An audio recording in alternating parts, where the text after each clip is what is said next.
They called him the Untouchable. Not because of his power, though he had plenty. Not because of his reputation, though men crossed continents to avoid his wrath. Lee Min-ho earned that name because in 15 years of ruling Seoul's underground, no woman had ever felt his touch. Until her. Hey family, before this story begins, I want you to do something real quick. Drop a comment below and tell me where you're watching from. Your comments fuel these stories. And don't forget to hit the subscribe button because what happens next will leave you speechless. Let's dive into a story about a man who built walls so high, he forgot what it meant to feel, until one woman crashed through everything. Maya Johnson's hands trembled as she adjusted her apron for the third time.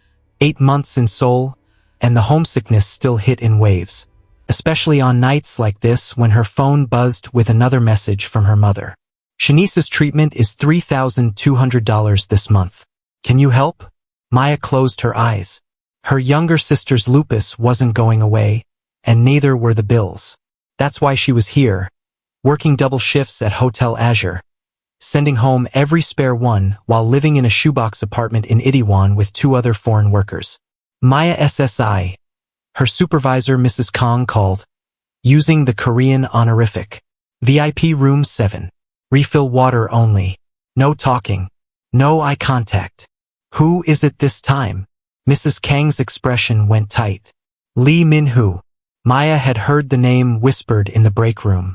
The businessman who owned half of Gangnam. The man servers were terrified of because 3 months ago, he'd had a waitress fired for accidentally brushing his shoulder.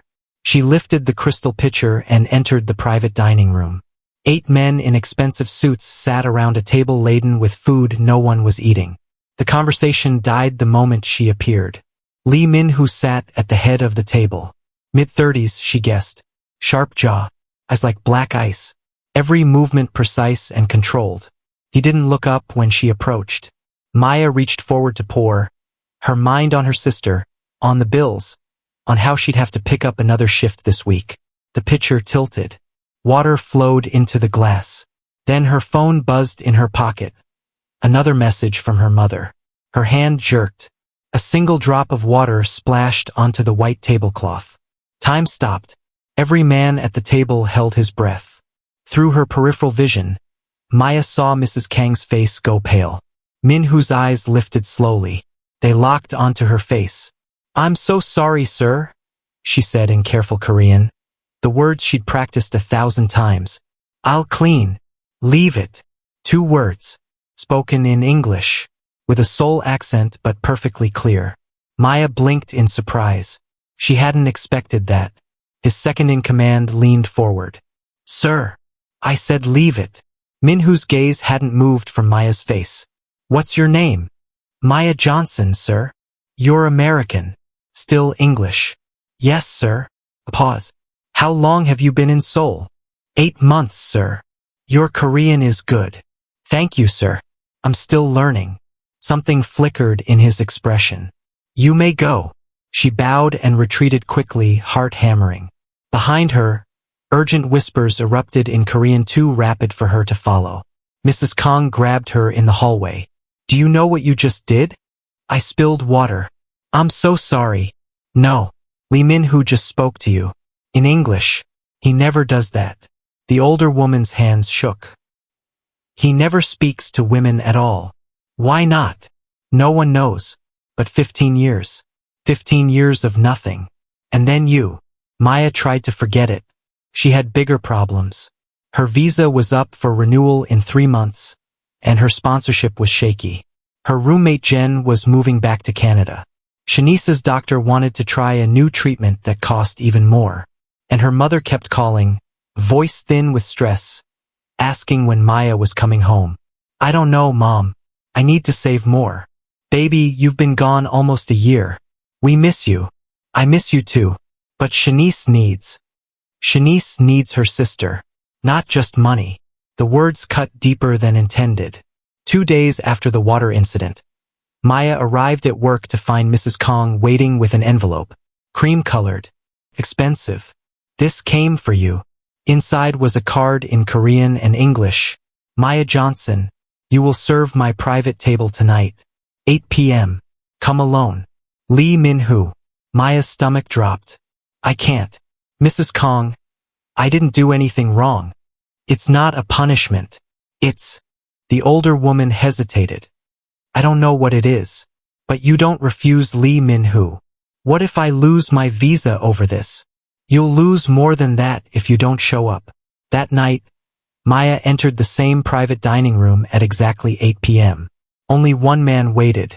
Min-hoo stood at the window, hands clasped behind his back, staring at Seoul's skyline. He didn't turn when she entered. You came. I need this job, Maya replied in English, too tired to pretend. So yes, I came. He turned. That almost smile again. Honest. Good. What do you want from me? Sit. I'm here to serve. Sit, Maya Johnson. The way he said her full name made her skin prickle. She sat. Min-hoo remained standing, maintaining careful distance. Do you know who I am? You're Lee Min-hoo. You're wealthy. You're powerful. And everyone's terrified of you. Are you? She considered lying.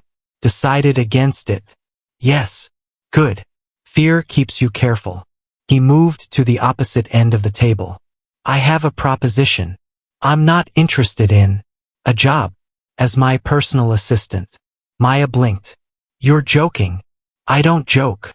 I'm a waitress. I don't have assistant skills. I barely speak Korean. You're American. You speak English fluently. You understand Western business culture. He paused. And you looked at me like I was human. You are human. Not in most people's eyes. He pulled out a folder, slid it across the table. Your visa expires in 3 months. Your sister has lupus. Stage 3. Treatment costs approximately $3,000 USD per month. You send home 70% of your salary. Maya's blood ran cold. How do you? I know everything about people who interest me. His voice remained calm. Work for me. I'll pay you 10 times what you make here. Cover your sister's medical expenses completely. Guarantee your visa. It was too good to be true, which meant there was a catch. What do you really want? Proximity. To me? Yes. Why? He was quiet for a long moment. Because when you spilled that water and apologized in broken Korean, you didn't see the untouchable. You saw a man you'd inconvenienced. No fear in your eyes. Just regret for a small mistake. I was terrified. After. Not during. He leaned forward slightly. I haven't had a woman look at me like that in 15 years. Why not? Pain flickered across his face. Because the last woman I touched died in my arms. The words hung heavy. I'm sorry, Maya whispered. Don't be. Just consider my offer. You need money. I need someone who isn't terrified to exist in the same room as me. He stood. You have until tomorrow to decide. Mrs. Kong has my contact information. He walked to the door, then stopped. For what it's worth, he said quietly. I won't touch you. Ever. That's not what this is about. Then he was gone. Maya sat alone, staring at the folder. Inside were copies of her visa documents, her lease, Shanice's medical records. He really did know everything. She called her mother that night. A job offer? In Seoul? Doing what? Assistant work. For a businessman. Is it legitimate? Maya hesitated. I think so. You think so? Baby, that's not an answer. Mom, it would cover everything. Shanice's treatment. My visa. Everything.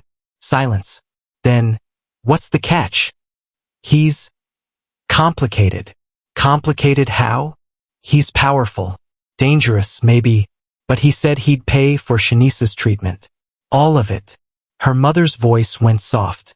Maya Lynn Johnson, you listen to me. Your sister loves you, but she doesn't want you selling yourself for her medical bills. I'm not. Then what are you doing? Maya closed her eyes. I'm trying to keep our family from drowning.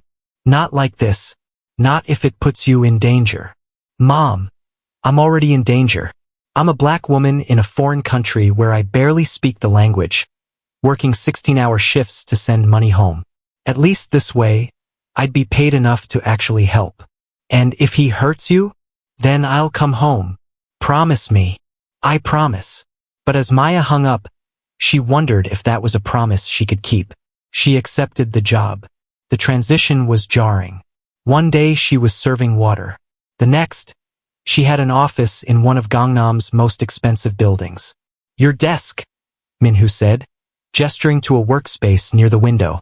His own desk sat at the opposite end of the room. Maximum distance. What exactly will I be doing? Reading English contracts aloud. Attending meetings. Existing. Existing. Your presence makes negotiations easier. Americans trust other Americans. It was manipulative but honest. She could respect that. The first week was awkward. Minhu barely spoke, just pointed at documents. She read. He listened. That was it. His staff, all men, stared at her like she was a bomb about to explode. Park Ji-hoon, his second in command, watched her with open suspicion. How long have you worked for him? Maya asked Ji-hoon in careful Korean during a break. 15 years. And he's never had a female assistant? He's never had a female anything. Ji-hoon's expression was unreadable. You're the first woman to set foot in this building in a decade. Why? Ask him yourself. But she didn't, because some doors were closed for a reason. 3 weeks in, Shanice's treatment bills stopped arriving. Maya called her mother. Did you pay them? No. The hospital called. Said someone anonymous covered everything for the next year. Prepaid. In full. Maya's chest tightened. She knew exactly who. She confronted Minhu that afternoon. You paid my sister's medical bills. He didn't look up from his paperwork. Yes. That wasn't part of our deal. It is now. Minhu. You were distracted. Worried. It affected your work. He finally looked up. This way you can focus. I didn't ask you to. I know. That's why I did it. She didn't know what to say to that. Your sister, he said quietly. What's her name? Shanice. Younger. By 3 years. She's 24. What does she like? The question surprised her. Music. Art. She wanted to be a painter before she got sick. Minhu nodded slowly, then returned to his paperwork. 2 days later, a package arrived at her mother's house in Atlanta. Inside, professional-grade art supplies, expensive brushes, canvas, paints that cost more than Maya made in a month. The note said simply, for Shanice, keep painting. MJ. Maya found him on the office balcony that evening, smoking. She didn't know he smoked. You sent my sister art supplies. Yes. Why? He took a drag. Because she deserves to create something beautiful, even if the world is ugly. You don't even know her. No, but I know you, and you love her enough to cross an ocean. That's enough for me. Maya felt something crack in her chest. You're not what I expected. What did you expect? A monster. He smiled sadly. Give it time. The first real conversation happened 6 weeks into her employment. Maya was reading a contract about shipping routes when she stumbled over a technical term. I don't know what this means. Which word? She pointed. Minhu walked over to look, then stopped abruptly 3 feet away. His whole body went rigid. Are you okay? Maya asked. Fine. But his voice was strained. You're shaking. I said I'm fine. She stood carefully, watching him. His hands were clenched, white-knuckled. Sweat beaded at his temples. Minhu, look at me. He did. His eyes were wild. You're having a panic attack, she said gently. I know what I'm having. Can I help? No. Just stay there. Don't come closer. So she didn't. Instead, she talked. About Atlanta. About Shanice's favorite painting techniques. About the time they'd gotten lost in the Smithsonian and their mother had to call security. Slowly, Minhu's breathing evened. The shaking stopped. Thank you, he said roughly.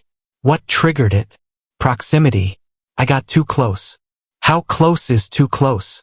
3 feet. Maybe less. I don't know anymore. He ran a hand through his hair. It's been 15 years. Sometimes I forget what normal feels like. What happened 15 years ago? His jaw clenched. My sister, Minseo. She was 19. I was 22. We were at a restaurant. Men came in. They wanted to send my father a message. Maya's stomach dropped. They shot her in front of me. I held her while she died. Her blood was everywhere. On my hands. My face. She tried to hold my hand. To squeeze it 3 times. Our code for, I love you. His voice cracked. But she was too weak. She only managed once before she stopped breathing. Min-hoo. After that, I couldn't let anyone close. Couldn't touch. Couldn't risk caring again. My therapist calls it PTSD. I call it survival. That's not survival. That's slow death. He looked at her. Maybe. But it's safe. Is it? Because you're having panic attacks just from standing near me. Better panic than grief. She didn't have an answer for that. The dynamic shifted after that conversation. Min-hoo started talking more. Asking questions. Learning about her life. Why did you come to Seoul? He asked one afternoon. Money. And escape. From what? Atlanta's expensive. Shanice's illness bankrupted us. My mother works 3 jobs. I was working too and still couldn't help enough. Then I saw an ad for teaching English in Korea. She smiled sadly. Turns out I'm terrible at teaching. Ended up waitressing instead. Do you miss home? Every day. But missing home doesn't pay bills. Would you go back?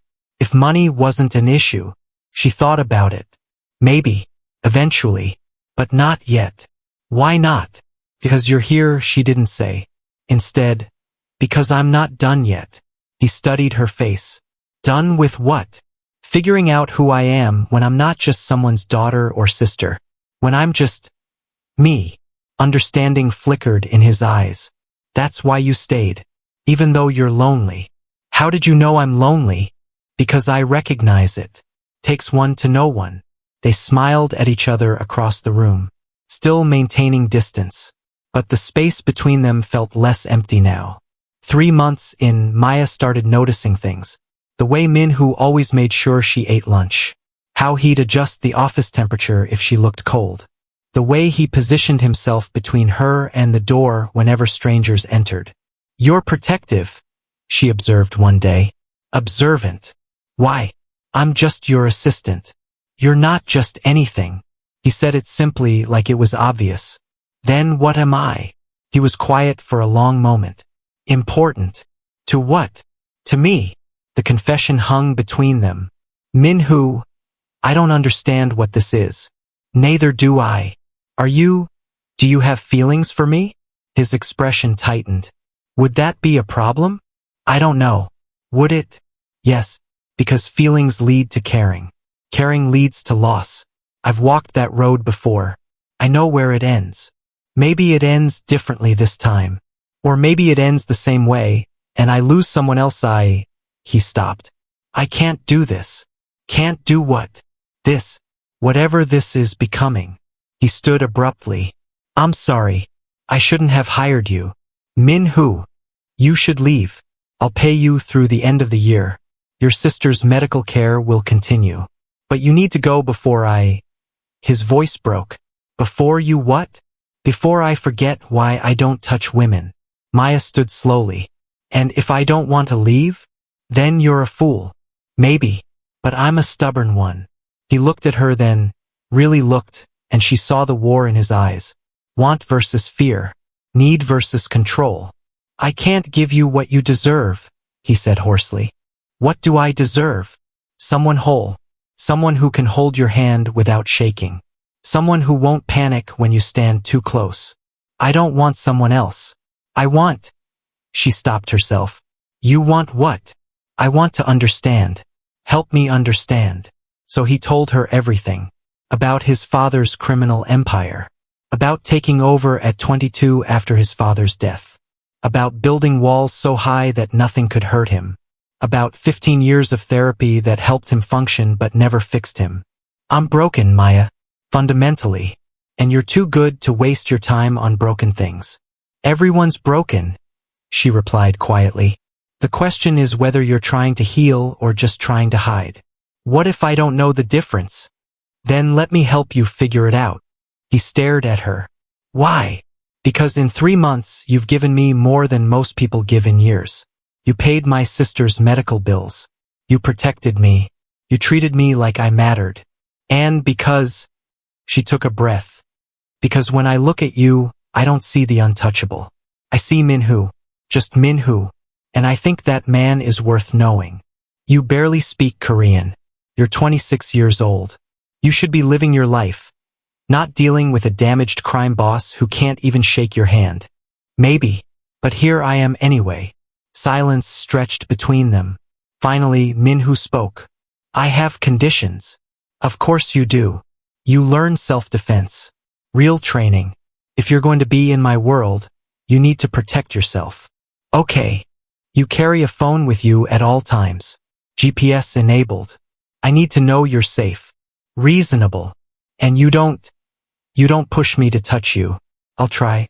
But I need time. How much time? I don't know. Maybe forever. Maya nodded slowly. Okay. But I have conditions too. His eyebrows rose. Which are? You stop apologizing for having feelings. You stop calling yourself broken like it's a personality trait. And you actually try to heal, not just exist.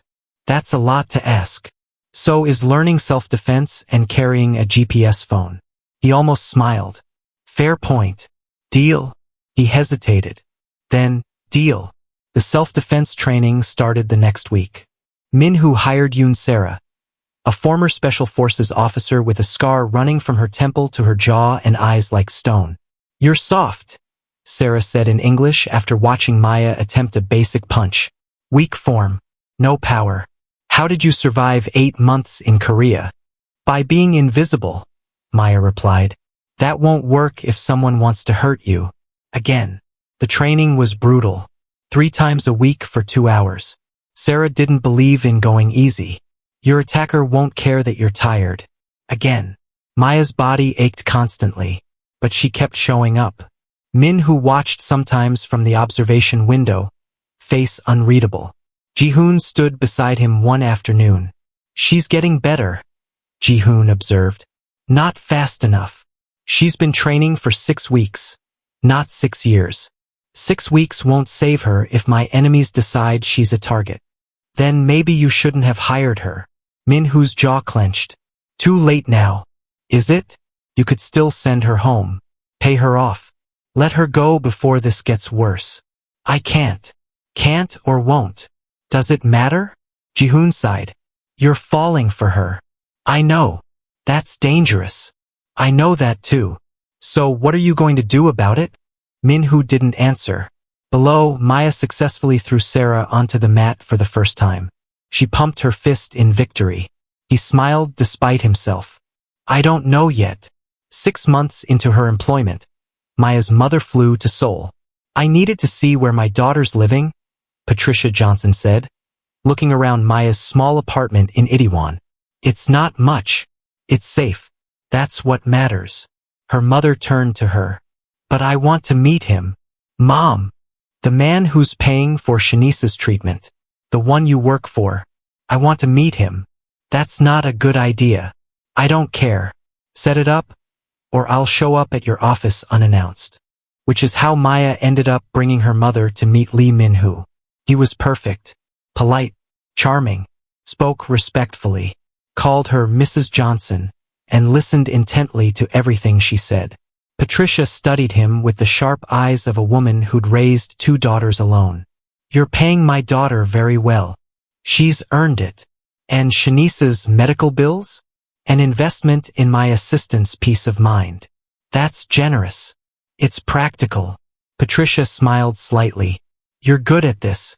The professional mask. But I see through it. Minhu's expression didn't change. I don't know what you mean. Yes, you do. You care about my daughter. More than just as an employee. Silence. I'm not here to threaten you, Patricia continued. I'm here to understand. Because Maya's been gone a year now. And in that year, she's changed. She's stronger. More confident. But also, invested. In Seoul. In her work. She paused. In you. Mrs. Johnson. Let me finish. I love my daughter, both my daughters, and I want them happy more than I want anything else in this world. But I also want them safe. So I need to know, are you a danger to her? Min-hoo met her eyes. Yes. The honesty clearly surprised her. I'm a dangerous man in a dangerous world, he continued. Being near me puts Maya at risk. I've told her this multiple times. She chooses to stay anyway. Why? You'd have to ask her. I'm asking you. Why does she stay? He was quiet for a long moment. Because I think she sees something in me that I stopped seeing in myself a long time ago. And what's that? Someone worth saving. Patricia studied him. You're in love with her. It wasn't a question. Min-hoo didn't deny it. Yes. Does she know? I don't know. Are you going to tell her? I can't. Because the moment I do, everything changes. And I don't know if I can survive losing someone else I love. Patricia's expression softened. Loss is always a risk. But so is never taking the chance at all. I know. But knowing and doing aren't the same thing. No, they're not. She stood. Thank you for being honest with me. That's more than most men would do. Your daughter deserves honesty. Yes, she does. From both of us. After she left, Maya found Min-hoo standing at the window. What did she say to you? The truth. Which is? He turned to face her. That I'm running out of time to decide what I want more, safety or happiness. And what do you want? I don't know yet, but I'm starting to think they might be mutually exclusive. The kiss happened 7 months after Maya started working for Min-hoo. Not the way anyone would expect. They were working late. Maya was frustrated, trying to translate a complex legal document from Korean to English with her still imperfect grasp of the language. This doesn't make sense. What does this phrase mean? Min-hoo came over to look, forgetting his usual 3-foot rule in his focus on the document. He stood right behind her chair, close enough that she could feel his breath on her neck. It means. He leaned closer to point at the text.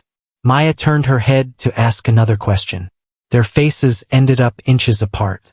Time stopped. Min-hoo. He kissed her, fast and desperate and completely without thought. Then he jerked back like he'd been burned, eyes wide with panic. I'm sorry. I'm sorry. I didn't mean to. Maya stood. Yes, you did. No. I lost control. That was wrong. I shouldn't have. Min-hoo. Shut up. She kissed him back. This time it was slower, careful, learning. When they pulled apart, he was shaking. But he didn't pull away. I've wanted to do that for months, he whispered. I know. I'm terrified. I know that too. What if I can't? What if this is all I can give you? Then we figure it out together. He rested his forehead against hers. You deserve better. Stop telling me what I deserve and let me choose what I want. And what do you want? You. Broken parts and all. Maya. I love you. I've loved you for months. And yes, you're broken. Yes, you're scared. Yes, this is probably a terrible idea. But I don't care. He pulled her close, arms wrapping around her waist. The first real embrace in 15 years. I love you too, he breathed. God help me, I do. They stood there, holding each other, two broken people learning how to be whole. Word spread fast. Lee Min-hoo was involved with a woman, an American woman, a black woman who worked for him. The whispers started immediately. Maya felt eyes on her everywhere. In the office, on the street, even at her apartment building. People are talking, she told Min-hoo one evening. Let them. Some of them aren't happy. They're never happy. Min-hoo, I'm serious. A woman at the market yesterday. She said things, in Korean, about you and me, about how I'm using you, or you're using me. I'm not sure which, but it wasn't kind. His expression darkened. Who? It doesn't matter. It matters to me. No, I'm not telling you so you can do whatever it is you do. I'm telling you because this is harder than I expected. He pulled her close. They'd been working on physical touch for weeks now. He could hold her hand without panicking, could hug her, could kiss her, though his hands still shook sometimes. Do you want to stop? he asked quietly. No. Do you? Never. But I need you to understand what you're signing up for. This isn't just gossip. Some people will see you as a target. A way to get to me. I know. Sarah's been preparing me for that. Sarah can teach you to fight. She can't teach you to live with constant fear. Then it's good I'm stubborn. He smiled despite himself. That you are. The first real threat came 2 months after they made their relationship public. Maya was leaving work when a car pulled up beside her. The window rolled down. A man she didn't recognize leaned out. Maya Johnson? Who's asking? A friend. Get in. We need to talk. Every alarm bell Sarah had installed went off in her head. No thanks. It wasn't a request. 2 more men got out of the car. Maya's hand went to her phone, hitting the emergency button Min Who had installed. Then she ran. She made it half a block before they caught her. Hands grabbed her arms. She did exactly what Sarah had taught her. Dropped her weight, twisted, drove her elbow back into ribs. 1 man went down, but there were 3 of them. A cloth pressed over her mouth. Chemical smell. Her vision blurred. The last thing she saw before darkness was Min Who's car screeching around the corner, 50 feet away. Too far. She woke in a warehouse. Hands bound. Head pounding. 3 men stood guard. 1 was on the phone, speaking rapid Korean she couldn't follow. Stay calm. Think. Find a way out. The door opened. A man in an expensive suit entered. 50s. Cold eyes. He studied her like she was a bug under glass. Maya Johnson, he said in accented English. Do you know who I am? She stayed silent. I'm Director Cho. I work with your boyfriend. Or rather, I did until he decided that my business practices weren't up to his suddenly elevated standards. Let me go. Eventually, after Lee Min Who understands that his personal life has consequences. He'll kill you for this. Cho smiled. Probably, but first he'll suffer. And that's worth it. Min Who tore through Seoul like a man possessed. Ji-hoon had never seen him like this. Wild, desperate, absolutely ruthless. We found the warehouse, Ji-hoon said. Phone pressed to his ear. East Side. Old shipping district. How many? At least 6. Maybe more. I don't care if there's 60. We're getting her back. Hyung, we need a plan. The plan is I go in and kill everyone who touched her. That's not a plan. That's suicide. Min Who grabbed Ji-hoon's collar. Then I die. But I'm not leaving her there. Ji-hoon saw it then. The thing Min Who had been holding back for 15 years. The raw, unfiltered emotion he'd kept locked away since Min Seo died. Love. Desperate. All-consuming. The kind that burned everything in its path. Okay. Ji-hoon said quietly. We go together. The assault was brutal and efficient. Min Who's men hit the warehouse from 3 sides. The guards didn't stand a chance. But Maya didn't wait to be rescued. When the gunfire started, she made her move. Used the distraction to snap the zip tie binding her wrists. Sarah had taught her that. Kicked out at the nearest guard's knee. Grabbed his dropped gun. She'd never fired a real gun before. But Sarah had shown her the basics just in case. She aimed, breathed, pulled the trigger. The guard went down. Then Min Who burst through the door, gun raised, eyes wild. He took in the scene. Maya standing over a body, gun in her shaking hands, blood splattered on her shirt. Are you hurt? He barked. I'm okay. I'm okay. He was across the room in seconds, pulling her into his arms. Are you sure? I shot someone, she whispered, voice hollow. Min Who I shot. He would have killed you. You did what you had to do. Her legs gave out. He caught her, holding her tight as she shook. I've got you. I've got you. Gunfire still echoed outside. Ji-hoon appeared in the doorway. We need to move. Police will be here in minutes. They got her out through a back exit. Into a car. Racing through Seoul streets while Maya stared at her hands, seeing blood that wasn't there anymore. Shock, Min Who said quietly to Ji-hoon. She's in shock. We need to get her somewhere safe. Somewhere we can. My penthouse. Call Dr. Kim. And call Sarah. Maya trusts her. At the penthouse, they found Director Cho's body had already been discovered at the warehouse. 1 bullet. Clean execution. Min-hoo's signature. Maya sat on the couch, wrapped in a blanket, while Dr. Kim checked her vitals. Sarah sat beside her, speaking quietly in English. "You did good," Sarah said. "You survived. That's what matters. I killed someone. You defended yourself. That's not the same thing. It feels the same. I know, but it's not. Trust me on this." Min-hoo paced like a caged animal, hands shaking, face white. Ji-hoon finally pulled him aside. "You need to calm down. You're scaring her. I almost lost her. They took her because of me. And she survived because you taught her how to fight back. That's not good enough. I should have protected her better. Should have seen this coming. You can't protect her from everything. Watch me." The next few days were hell. Maya couldn't sleep. Every time she closed her eyes, she saw the guard falling, heard the gunshot, felt the weight of the gun in her hands. Min-hoo barely left her side. He'd taken a week off work, something he never did, to stay with her. "You don't have to babysit me," she said on the 3rd day. "I'm not babysitting. I'm making sure you're okay." "I'm not okay, and hovering won't fix that." He flinched. "What do you need?" "I need you to stop blaming yourself. I see it in your eyes. You think this is your fault. It is my fault. You're in danger because of me." "No. I'm in danger because Director Cho was a psychopath. There's a difference." "Maya, do you want me to leave?" The question came out sharper than intended. "Is that what this is? You're trying to push me away because you're scared?" "Yes. No. I don't know." He ran both hands through his hair. "I love you, but loving you puts you in danger. And I don't know how to fix that." "You can't. That's the point. We knew this was dangerous going in. Knowing and experiencing aren't the same thing." "No, they're not." She stood, facing him. "So what now? You end this? Send me away?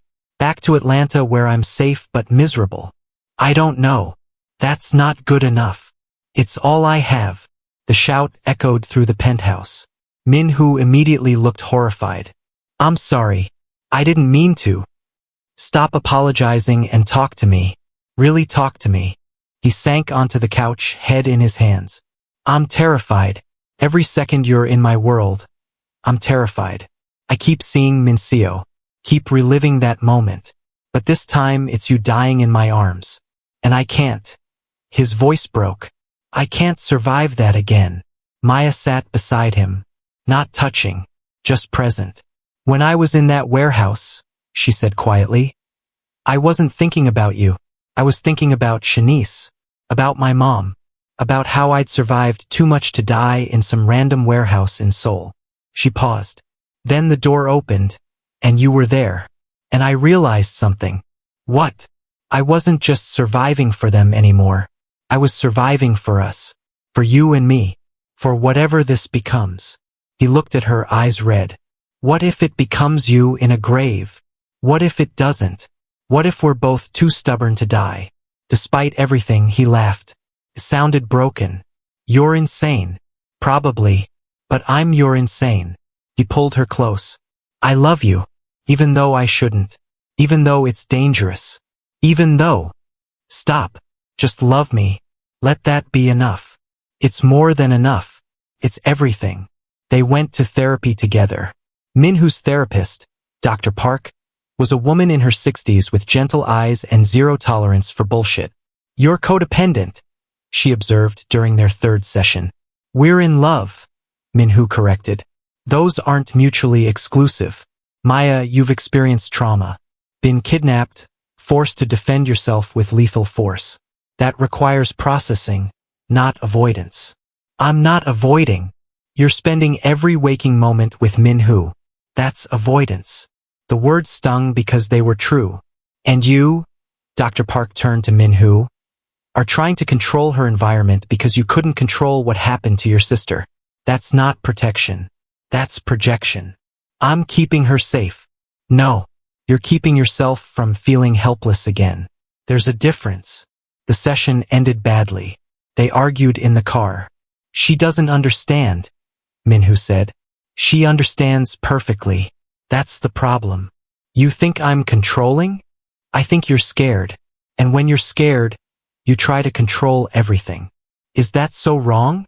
When it stops me from living. Yes. He pulled the car over. What do you want from me? I want you to trust that I can survive your world without you monitoring my every move. I want space to process what happened without feeling like I'm disappointing you by not being okay instantly. I want... Her voice cracked. I want to feel like your partner, not your responsibility. The words hit him like a physical blow.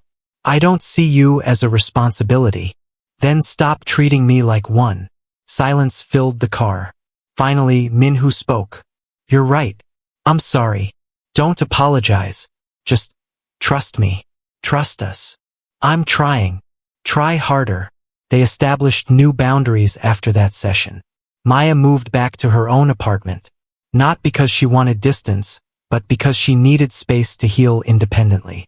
Minhu struggled with it, but he honored her request. They saw each other every day, for work, for dinner, for time together. But Maya had her own space, her own life beyond him. It was healthier, harder but healthier. 3 months after the kidnapping, Maya finally broke down. She was at home alone when it hit. The full weight of what had happened. The terror, the violence, the fact that she'd taken a life. She called Sarah first, not Minhu. I can't breathe. I can't. Where are you? Home. I'm coming.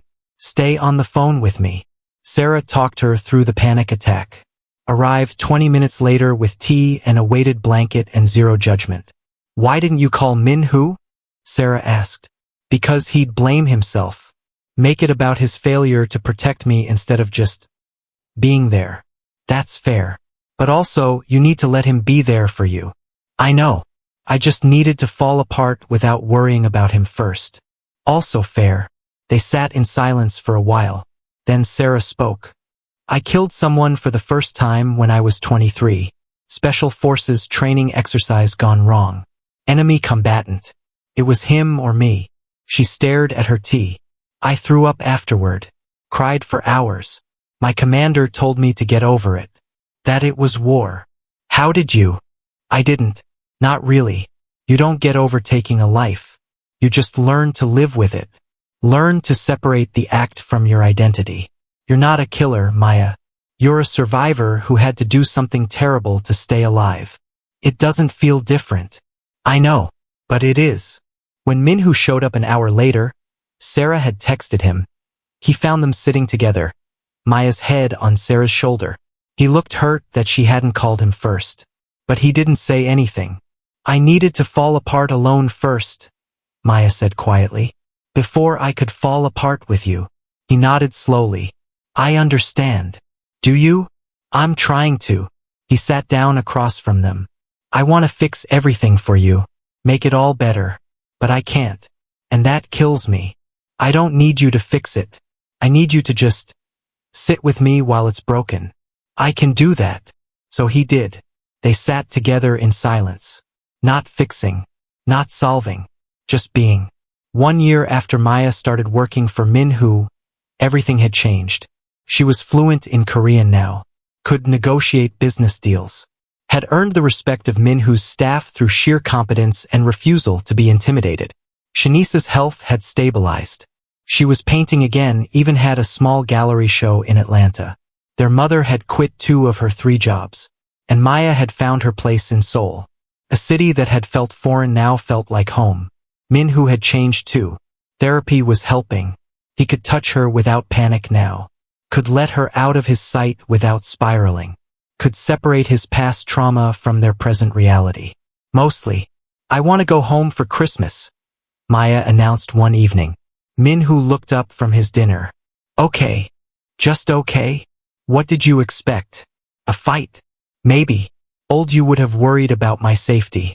Made me take 6 bodyguards. He smiled. Old me was an idiot. New me trusts that you can handle yourself. Though I would like you to take 1 bodyguard. Jihoon volunteers. Jihoon wants a vacation. That too. She laughed. Come with me. He hesitated. Meet your family?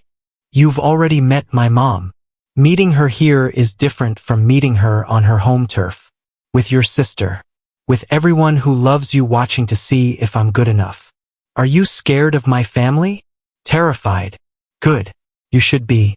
My mom's terrifying when she wants to be. Great. Can't wait. But he smiled when he said it. Christmas in Atlanta was chaotic and warm and everything Min-Hoo had never experienced. Patricia Johnson ruled her small house with love and firm boundaries. Shanice was quiet but perceptive, watching Min-Hoo with artistic eyes that saw more than he was comfortable with. You make her happy, Shanice said on Christmas Eve while Maya was helping their mother in the kitchen. I try. No, you do. She's different now. Stronger. More sure of herself. That's all her. Not me. It's both of you. Shanice mixed paint on her palette. She was working on a portrait. Maya laughing at something, sunlight in her hair. You know what I think? What? I think you were both drowning. And then you found each other. And now you're learning to swim together. He stared at the 19-year-old who somehow saw straight through him. That's surprisingly accurate. She smiled. I'm good at reading people. It's what makes me a good artist. She added a stroke of gold to the canvas. My sister loves you. Like, really loves you. The forever kind. I know. Do you love her the same way? Yes. Then don't screw it up. I'll try not to. Good. Because if you hurt her, I'll figure out how to fly to Seoul and kick your ass. Lupus or not. He laughed despite himself. I believe you. On Christmas morning, Min-Hoo woke early. Found Patricia already up, drinking coffee in the kitchen. Can't sleep? She asked. Time difference. She didn't believe him. What's really keeping you up? He sat down across from her. I'm going to ask Maya to marry me. Patricia's eyebrows rose. That's a big step. I know. You've been together less than a year. I know that too. So why rush? Because I've wasted enough time being afraid. Because she makes me want to be better. Because, he stopped. Because I can't imagine my life without her in it. Patricia studied him over her coffee mug. You've changed since I met you last year. Maya changed me. No, you changed yourself. Maya just gave you a reason to. Maybe. Does she know? That you want to marry her? Not yet. I wanted to ask your permission first. Why? Because family matters to her. And you're her family. I need to know you're okay with this. Patricia was quiet for a long moment. I'm not going to pretend I'm not worried. Your world is dangerous. Maya's already been kidnapped once. That's once more than any mother wants for their child. I know. But, she set down her mug. I've also never seen her happier. More confident. More herself. And that's worth something. So, is that a yes? It's a you better take care of her or I'll find a way to make you regret it. She smiled slightly. But yes, you have my blessing. For what it's worth. It's worth everything. He proposed on New Year's Eve. Not in Seoul. Not in Atlanta. On a beach in Jeju Island, where they'd gone for a few days alone. No grand gestures. No elaborate setup. Just the two of them watching the sun set over the water. Maya. She turned to him. He was down on one knee holding a ring. Simple. Elegant. A sapphire surrounded by small diamonds. I know we've only been together officially for 8 months. I know my world is dangerous and complicated and probably insane. I know I'm still working through 15 years of trauma, and I'll probably have panic attacks on our wedding day. She laughed through tears. But I also know that I love you. That you make me want to be better every single day. That you're the bravest person I've ever met. And that I don't want to spend another day of my life without you as my partner. Min-Hoo. Marry me. Let me spend the rest of my life trying to be worthy of the woman who spilled water on my table and changed everything. You're already worthy. Is that a yes? That's a hell yes. He slid the ring onto her finger, pulled her into his arms, kissed her while the sun painted the sky gold and orange and pink. When they pulled apart, she was crying. I love you, she whispered. I love you too. So much it scares me. Good. Love should be a little scary. Only you would say that. Well, I'm the one who agreed to marry a crime boss.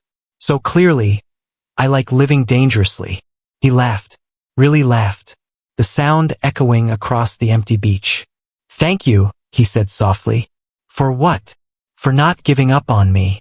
Even when I gave you every reason to. Thank you for not giving up on yourself. They stood there as the sun set, two people who had found each other against all odds, who had learned that healing isn't linear, that love isn't perfect, that sometimes the bravest thing you can do is let yourself be vulnerable. They got married 6 months later. Small ceremony, close friends and family only. In a private garden in Seoul, with cherry blossoms falling like snow. Patricia and Shanice flew in a week early. Jihoon stood as Minhoo's best man. Sarah was Maya's maid of honor. An unlikely friendship that had grown strong over shared trauma and mutual respect.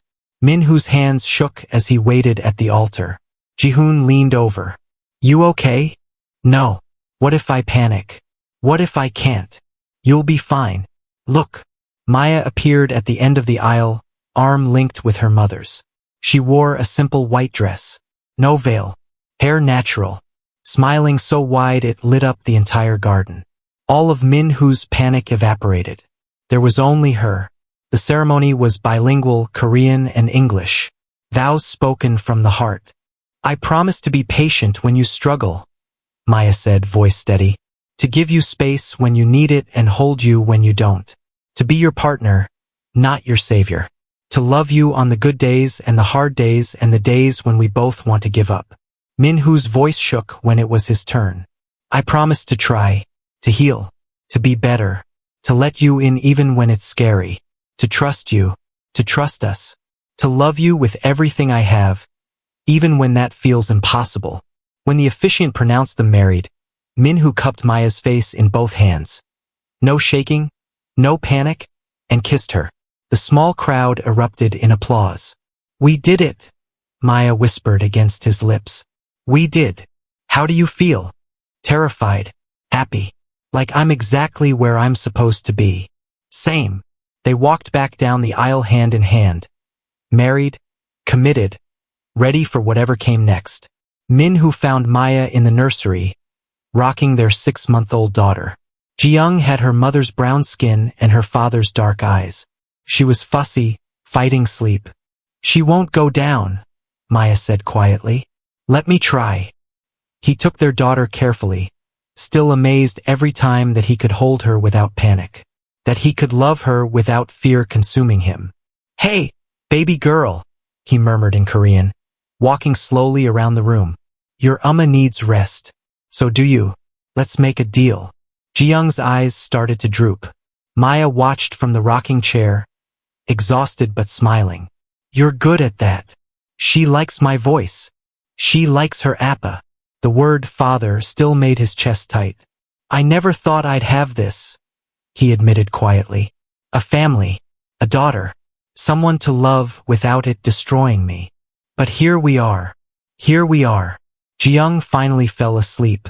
Minhoo placed her carefully in the crib, tucking a blanket around her. Then he pulled Maya up, leading her to their bedroom. You need sleep. So do you. They lay down together, her head on his chest, his arm around her. Do you ever regret it? He asked. Choosing this life? Every time our daughter wakes up screaming at 3 a.m. He laughed softly. No, Maya said more seriously. I don't regret it. You? Never. Even the hard parts. Especially the hard parts. Why especially? Because they taught me I'm stronger than I thought. That love doesn't always mean loss. That sometimes, he kissed the top of her head. Sometimes broken people can build something beautiful together. We did, didn't we? Yeah, we did. Outside, Seoul hummed with life. Inside, a former crime boss who'd learned to love held his wife while their daughter slept. It wasn't perfect. Minhoo still had panic attacks sometimes. Still went to therapy every week. Still struggled with the weight of his past. But he had Maya. He had Jiyoung. He had a family who loved him not despite his brokenness, but through it. And that was enough. More than enough. It was everything. Years later, when people told the story of Lee Min-ho, they didn't just talk about the untouchable who ruled Seoul's underground with an iron fist. They talked about the man who learned that the strongest walls are the ones we build around our hearts. And the bravest thing we can do is let someone tear them down. They talked about Maya Johnson, the American waitress who spilled water and changed everything, who proved that love isn't about fixing someone. It's about standing beside them while they learn to fix themselves. They talked about how sometimes the most dangerous journeys lead to the safest places. How trauma doesn't define us, our response to it does. How families are built not through perfection, but through showing up every day and trying. And they talked about a little girl named Ji-young, who would grow up knowing that her father once couldn't touch anyone without breaking, and that her mother's love was the thing that taught him it was safe to try. If you were Maya, would you have taken the risk? Would you have stayed with a broken man learning to heal in a dangerous world? Or would you have chosen safety over love? Drop your answer in the comments. I read every single one. And if this story kept you till the end, don't forget to subscribe for more powerful, emotional stories like this. Thank you for being here, family. Remember, the best love stories aren't about finding someone perfect. They're about finding someone willing to be imperfect with you and choosing them anyway. See you in the next story.